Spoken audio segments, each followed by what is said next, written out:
지금 우리는 히브리서를 강의하고 있습니다. 히브리서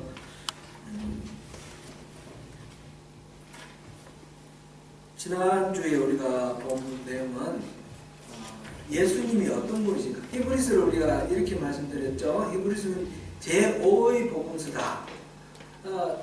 4개 복음서와 마찬가지로 히브리서는 예수님에 대해서 예수님이 어떤 분이신가 자세하게 기록하고 있는 그런 성경이기 때문에 제5의 복음서다 이렇게 읽었기도 합니다. 물론 예수님의 행적을 직접적으로 이렇게 기록해 놓지는 않았습니다. 이제 유대인들과 유대교의 전통을 가지고 있던 사람들이 기독교로 개종한 사람들, 이 사람들을 대상으로 해서 히브리서가 쓰여졌다는 걸 보았고요. 그래서 이 히브리서에서는 예수님이 누구신가 이거를 이 유대교에서 개종한 그리스도인, 주로 디아스포라 유대인들이죠. 그 사람들에게 익숙한 구약 성경에 나오는 여러 인물들과 이렇게 비교하면서 예수님을 설명하고 있습니다. 지난번에 우리가 본 거는 천사보다 더 훨씬 뛰어나신 분이다 하는 것을 보았죠. 사실 천사랑 예수님이랑은 비교할 대상은 물론 아니지만 이 유대교에서 개종한 이스라엘 사람들은, 이 그리스도인들은, 초대교회 그리스도인들은 유대교의 전통에 따라서 천사를 아주 숭배하는 그런 경향이 있다는 거죠. 그래서 그렇게 숭배하는 그 천사하고 예수님을 대비를 하면서 천사는 피조물이고 또 종이고 하나님의 어떤 목적에 사용되는 그런 수단인데, 예수님은 하나님의 아들이고 이 땅을 다스리시는 통치자시고 예수님은 경배받으시는 분이다. 그렇게 대비를 했습니다.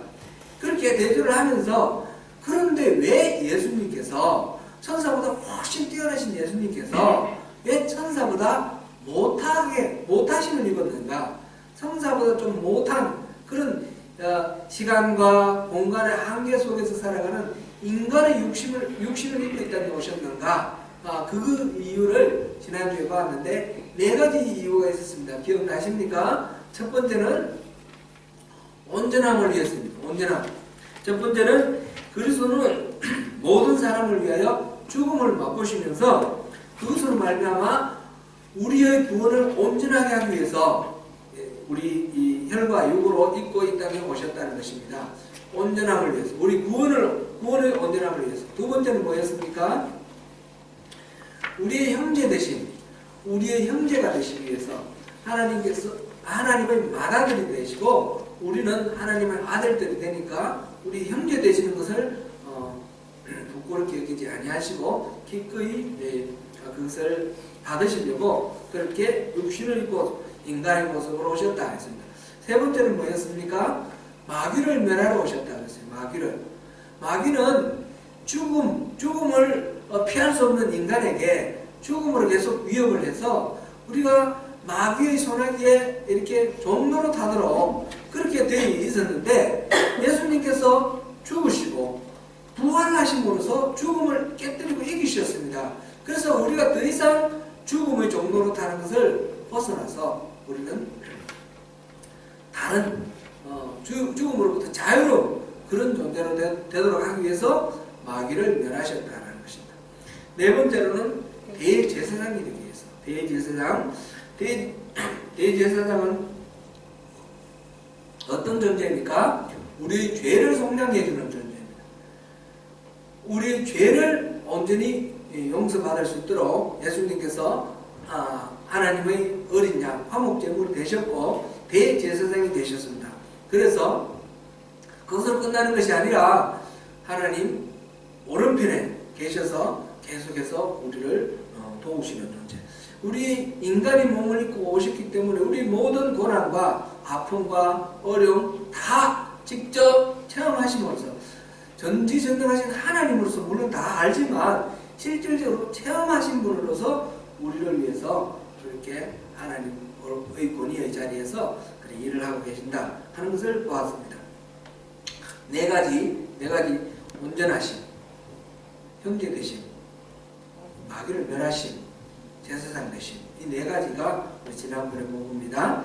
이렇게 1장, 2장에 걸쳐서 지금 히브리서 기자가 말하고 있는 것은 이 천사하고 예수님하고는 비교할 수 없을 정도로 예수님이 특출하게 뛰어나신 분이다. 여러분들 그 천사 숭배하는데 천사는 어디까지는 피조물이다. 우리 예수님은 이런 위대하신 분이다. 이렇게 지금 얘기를 하고 있습니다. 왜 이런 얘기가 나왔습니까? 이 유대인들이 그 네로 황제의 핍박, 이런 핍박 앞에서, 외부에서 가해지는 핍박 앞에서 하나님을 믿는데 유대교로 돌아가면 핍박 안 당하거든요.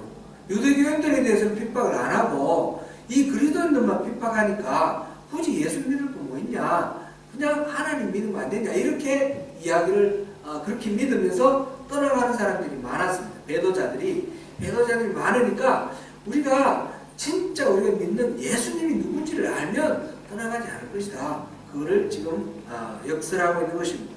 그래서 제3장, 지금 이제 3장 들어갔는데 3장에서는 또 다른 차원에서 그리스도의 탁월함을 함께 살펴보겠습니다.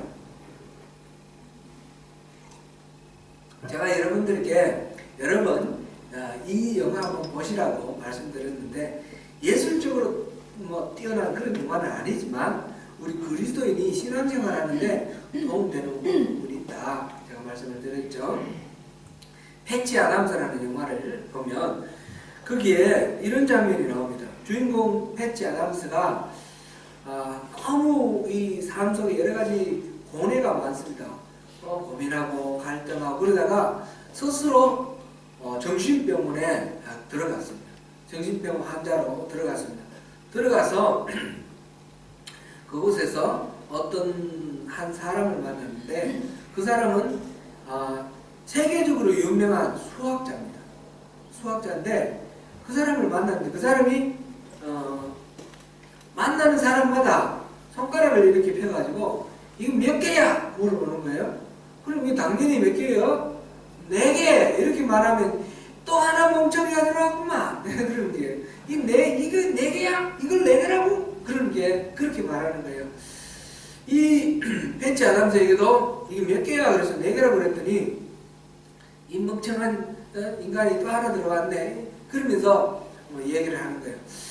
이 사람이 나중에 이 세계적인 수학자라는 걸 또 알게 되고 또 이 사람이 자기도 스스로 정신병원에 들어왔다라는 것을 알게 되는 거예요.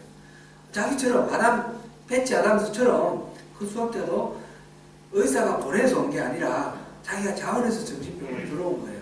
그래서 뭔가 이 사람에게 뭔가 의미가 있을 거다 생각하고 패치 아담스가 그 사람을 찾아갑니다.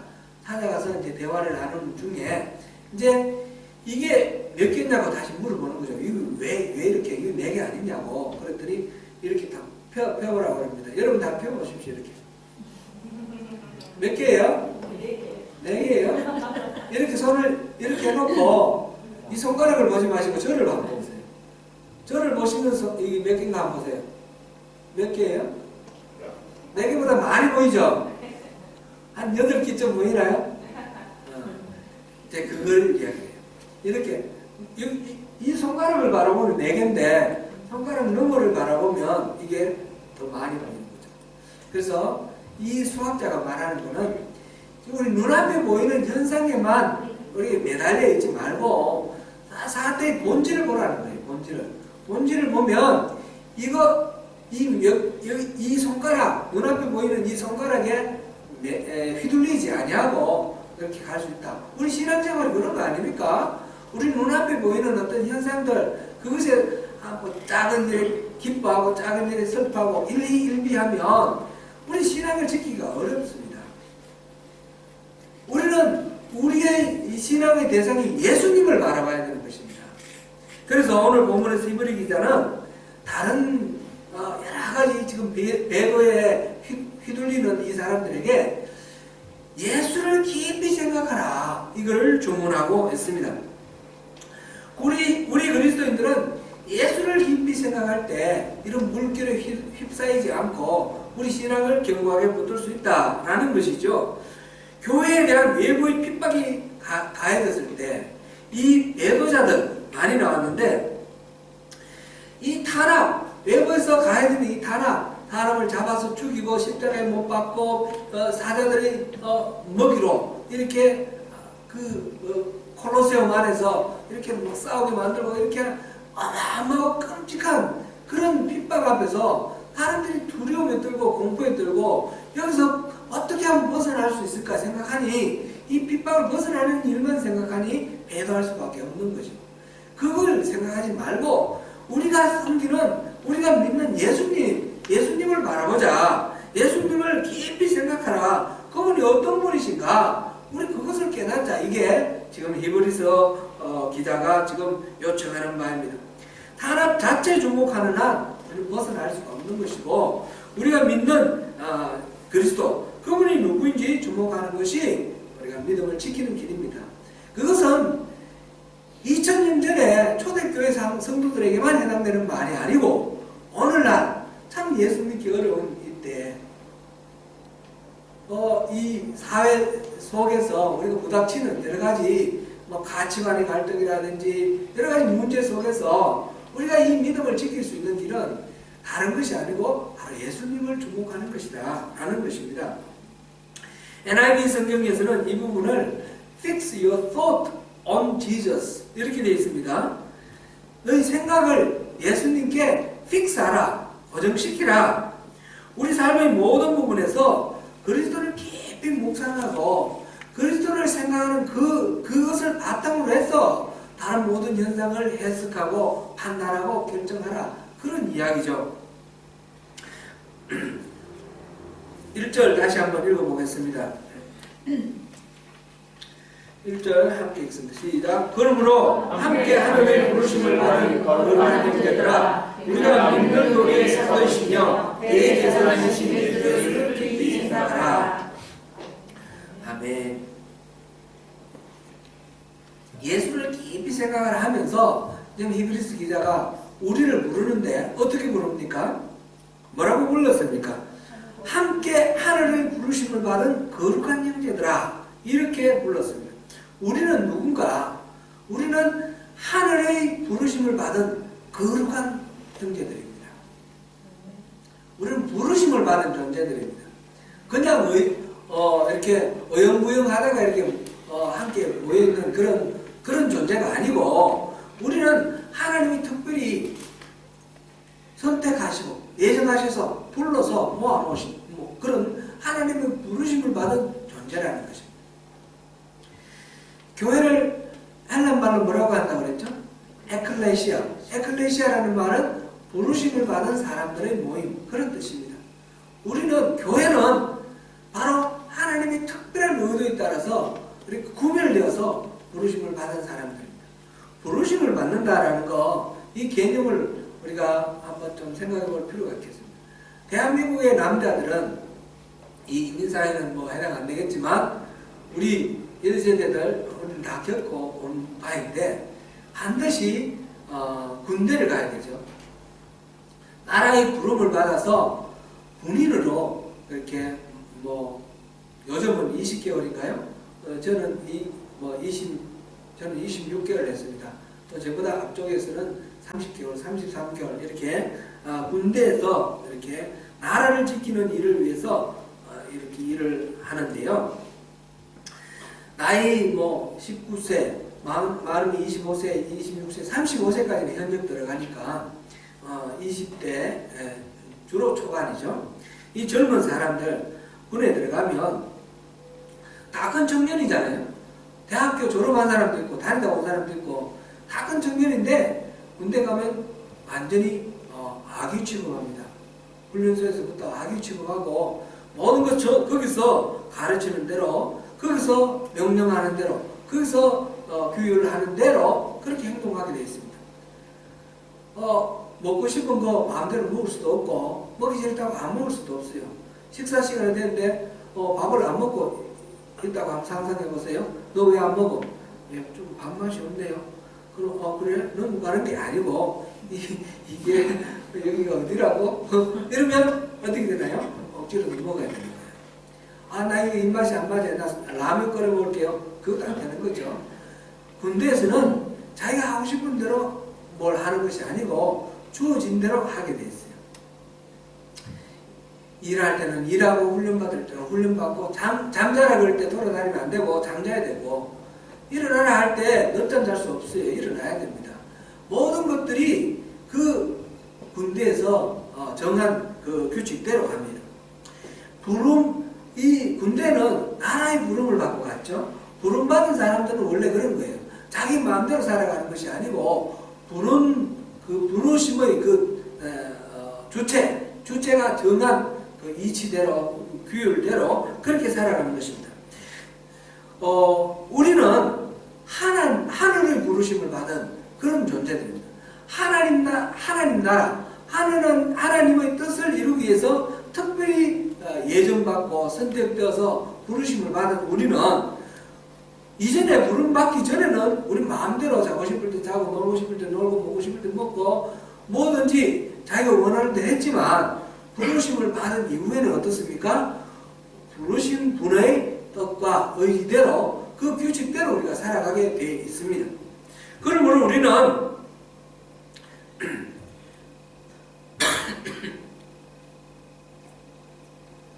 죽어도 주를 위해 죽고 살아도 주를 위해 사는 존재, 사나 죽으나 주의 것이다 라고 고백할 수밖에 없는 로마서 14장 8절 말씀입니다. 그런 존재들입니다. 함께 하늘의 부르심을 받은 형제들인 우리, 그래서 우리는 어떻게 해야 됩니까? 우리를 부르신 주님 예수님께, 예수 그리스도께 우리가 생각을 고정시키고 예수님께서 어떻게 하기를 원하시는지 어디로 인도하시는지 그것을 주목하며 따라가는 것이 우리 신앙생활입니다. 히브리서 기자는 그런 우리의 믿음의 대상 예수님에 대해서 이렇게 표현을 했습니다. 우리가 믿는 도리의 그 사도시며 대제사장이다 이렇게 표현했습니다.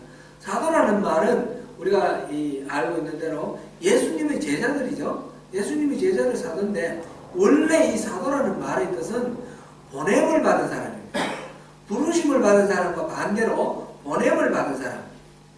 그래서 예수님의 제자들이 사도라고 불리는 이유는 예수님께서 그들을 세상에 보내셨기 때문에 그렇습니다. 그런데 여기서는 지금 히브리 기자는 예수님을 사도라고 불렀습니다. 예수님을 사도라고 부르는 것은 성경에 아무데도 없습니다. 오직 여기만 나오는 이야기입니다.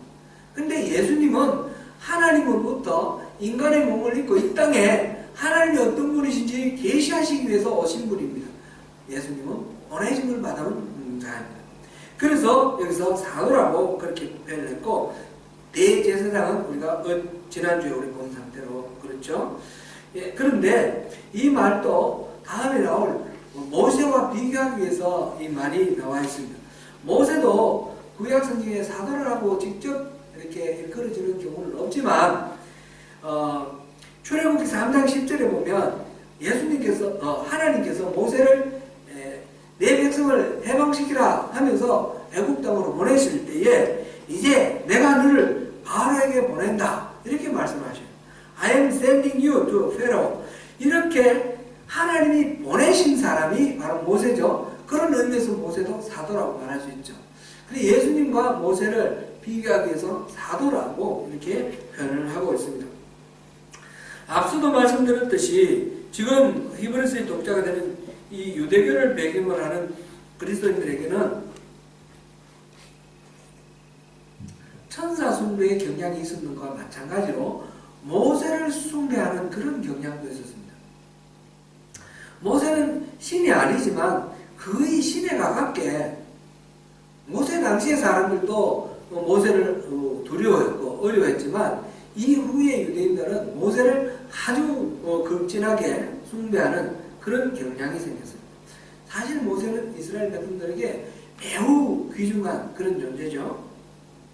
모세는 하나님으로부터 보내심을 받고 이집트에 가서 그 노예로 살고 있던 이스라엘 민족을 끌어내어서 해방시켰습니다. 해방자죠, 해방자. 그리고 홍해를 건너고 그 다음에 시내산에 이르러서 하나님께로 올라가서 하나님 십계명을 비롯해서 하나님께 계명을 받아왔습니다. 그 율법을 받아서 이스라엘 백성들에게 전해준 사람이 바로 모세죠. 그리고 항상 하나님과 함께하기 위해서 성막을 어떻게 짓는지 설계를 받아와서 그 내려와서 성막을 짓고 그 다음에 성막에서 제사 지내도록 아론을 기름 붓고 이런 모든 하나님과 함께하는 그 모든 과정을 진행시키고 실천해 나갔습니다. 그뿐만 아니라 모세는 40년 동안 광야를 이렇게 헤매는 동안 이 민족을 이끌었습니다. 말하자면 민족의 영도자죠. 이렇게 이스라엘 사람들을 이렇게 인도해내고 지키고 보호하고 이끌어갔던 이 모세에 대해서 존경하고 추앙을 하는 것은 당연하죠. 그런데 그것에서 지나쳐서 오히려 마치 신인 듯이 이렇게 숭배하는 것은 이것은 하나님이 기뻐하시는 바는 아니죠. 지금 예수님과 모세를 비교합니다. 모세를 비교해서 여러분들이 그렇게 떠받드는 모세하고도 비교할 수 없는 존재가 바로 우리 예수님이다. 이거를 이야기합니다. 그런데 모세 숭배하는 건 잘못해서 이렇게 시작하면 거부감이 될 거니까 예수님과 모세를 비교를 하는데 처음에는 공통점을 말하고 그 다음에 차이점을 말합니다. 먼저 공통점을 말합니다. 모세와 그리스도는 똑같이 자기를 세우신 이에게 신실하시고 충성을 다하시는 분이다. 이렇게 말하고 있습니다. 민수기 12장 7절 말씀에 모세에 대해서 이렇게 말하고 있습니다. 내 종 모세와는 그렇지 아니하니 그는 내 온 집에 충성하니라. 다른 사람을 대하는 것과 내가 모세를 대하는 건 다르다. 이렇게 하나님이 말씀하시는데 내 온 집에 충성하는 자가 바로 이 모세다. 모세를 그러니까 하나님의 온 집을 맡은 충성된 청지기로 하나님께서 인정하시는 거죠. 지금 여기서 2절에서 오늘 본문 2절에서 그 모세와 예수님을 같은 반절에 둡니다. 같이 한번 2절 읽어보겠습니다. 시작. 그는 자기를 세우신 이에게 신실하시기를 모세가 하나님의 온 집에서 한 것과 같이 하셨으니.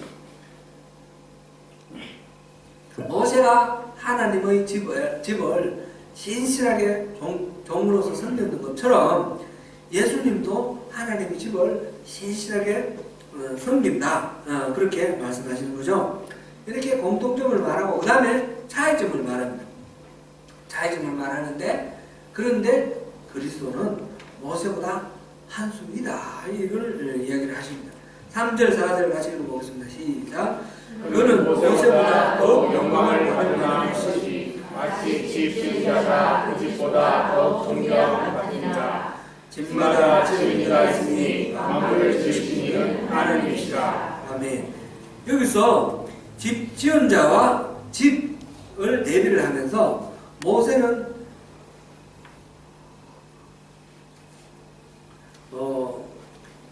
집 지은 자는 하나님이시죠. 하나님이신데 그리스도가 하나님과 함께 집을 지은 그런 분이다. 하나님 아들이다. 이렇게 말하고 모세는 그 집에 속한다. 이렇게 말을 합니다. 히브리서 1장 2절 우리 본 거 잠깐만 한번 보고요. 1장 2절 같이 읽어봅니다. 이 모든 날 마지막에는 아들을 통하여 우리에게 말씀하셨으니 이 아들을 만유의 상속자로 세우시고 또 그런 말미암아 모든 세계를 지으셨느니라.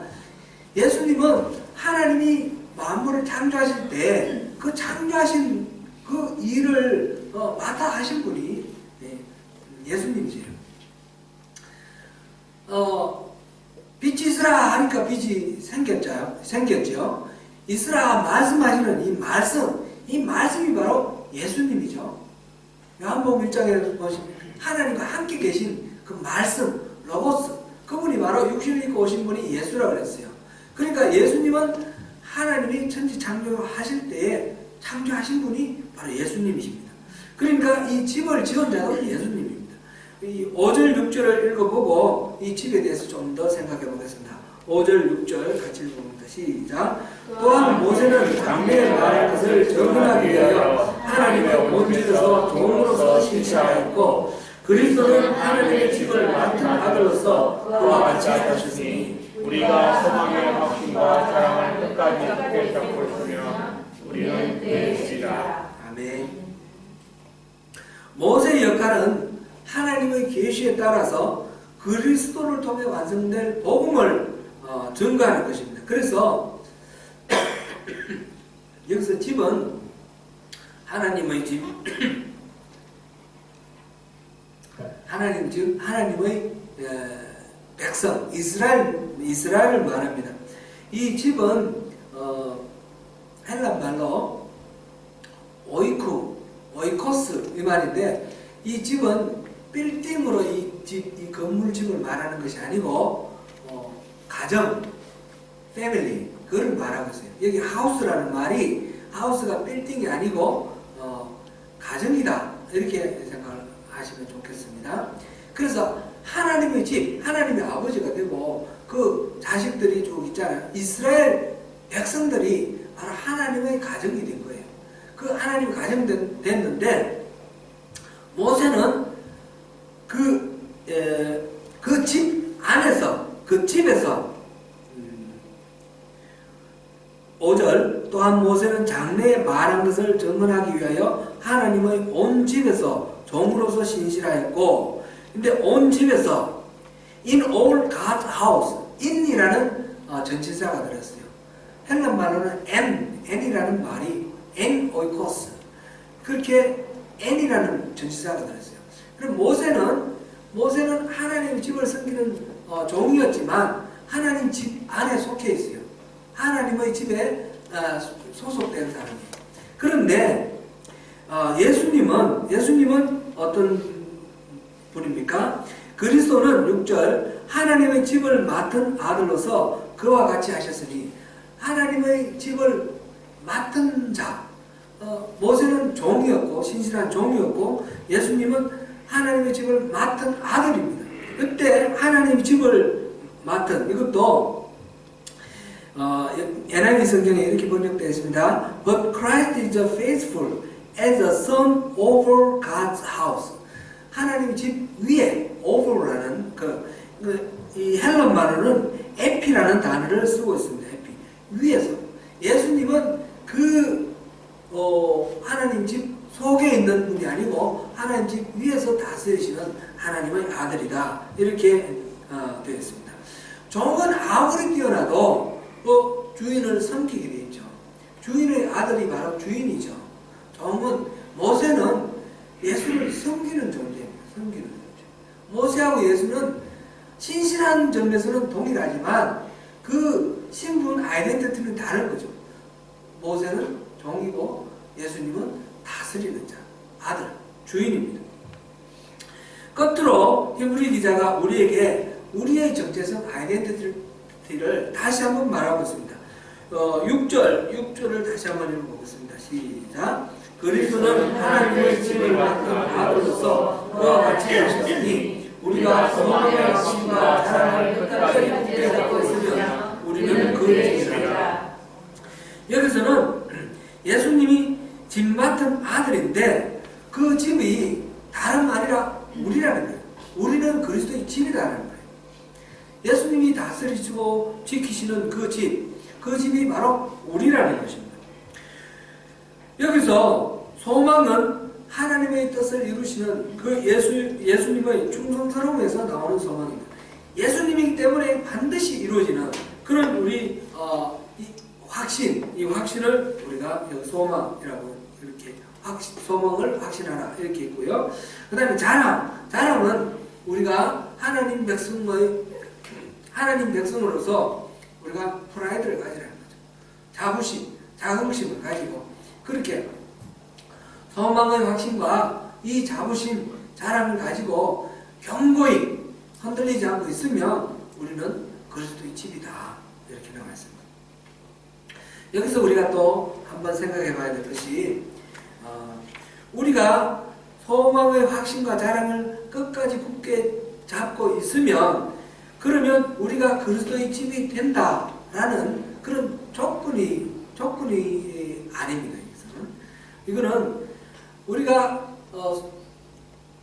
소망의 확신과 자랑을 끝까지 잡고 있는 이거는 우리가 그리스도의 집이라는 것의 결과입니다. 이렇게 하면 이렇게 되는 것이 아니고 이렇게 하면 이거라는 것이 전부된다 이런 것입니다. 이 이야기는 어떻게 이해하면 좋을까 제가 이제 생각해 보니까 이렇게 우리가 한번 생각하면 좋겠습니다. 마당에 나무가 있는데 겨울이 되어서 이파리가 다 떨어졌어요. 그리고 뭐 농촌에서 자라지 않아서 도시에 자라서 이 나무가 무슨 나무인지 잘 모르겠어요. 무슨 과일나무라는 걸 알았는데 그래서 그 나무를 바라보면서 이게 맞냐? 꽃이 피고 열매를 맺었는데 사과를 맺으면 이거는 사과나무다 이렇게 말을 할 수 있죠. 감을 맺으면 감나무죠. 밤이 열리면 어떻게 되나요? 밤나무겠죠. 당연히. 그런데 이 말의 의미는 이 나무가 사과를 맺으면 사과가 열리면 그때 사과나무가 된다 이런 말이 아니죠. 그 말이 아니고 이 사과가 열리면 이게 원래 사과나무라는 것이 입증된다 이런 뜻이 되죠.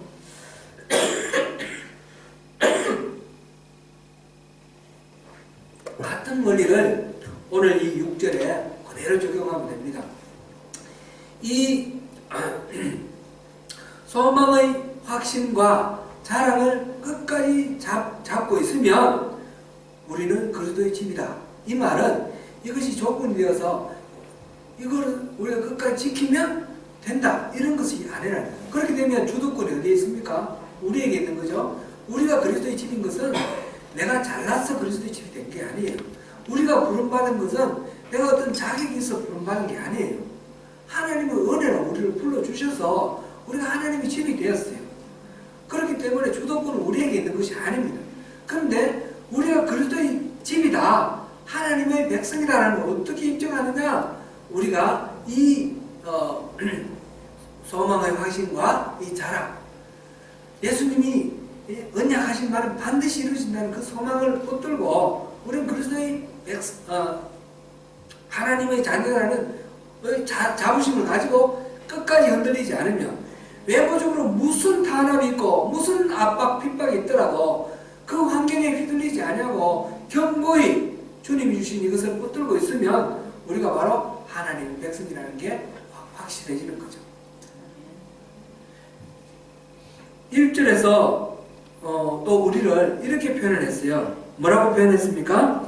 함께 하늘의 부르심을 받은 거룩한 형제들아 이렇게 불렀습니다. 하나님의 뜻을 이루기 위해서 하늘의 부르심을 받고 거기에 응답하여 나온 거룩한 형제 여러분, 우리 소명교회 성도 여러분, 우리가 정녕 그리스도의 집이라면 틀림없이 우리 믿는 도리의 사도이시며 제사장이신 예수를 깊이 생각하고 소망의 확신과 자랑을 끝까지 굳게 잡고 있을 것입니다. 우리가 소망의 확신과 자랑을 끝까지 굳게 잡고 있다는 것이 우리가 바로 그리스도의 집, 또 하나님의 부르심을 받은 거룩한 하나님의 백성임을 입증하는 증거가 된다는 말입니다. 이제 말씀을 맺겠습니다. 사랑하는 성도 여러분, 우리는 오늘 본문에서 그리스도께서는 유대인들이 그렇게 신성시하며 높이 비추는 그 모세와도 비교할 수 없을 정도로 탁월하신 분이 바로 우리가 믿는 예수님이라는 것, 그것을 보았습니다. 모세는 그 하나님의 집을 충성되게 섬기는 종이지만 예수님은 그 집을 다스리시는 주인이시고 아들이십니다. 그런데 우리의 입장에서 우리가 주목하고 중요한 것은 다름 아니라 그 탁월하신 분 예수님이 우리를 붙들고 계신다는 것입니다. 우리를 지키시고 우리를 인도하시는 거예요. 우리가 바로 예수님의 집이라는 거예요. 우리가 바로 그리스도의 집이라는 것입니다. 예수님이 그렇게 신실하시게 성실하시게 충성을 다하여 지키시는 그 교회, 그 집이 바로 우리라는 것입니다. 함께 부르심을 받은 거룩한 형제들 맞습니까? 하나님이 지으신 그리스도의 집, 하나님의 백성 맞습니까? 그렇다면 어떤 어려움이 오더라도 우리 끝까지 흔들리지 않고 소망의 확신과 자랑을 붙들고 믿음으로 싸워 승리함으로 나아가시겠습니까? 아멘.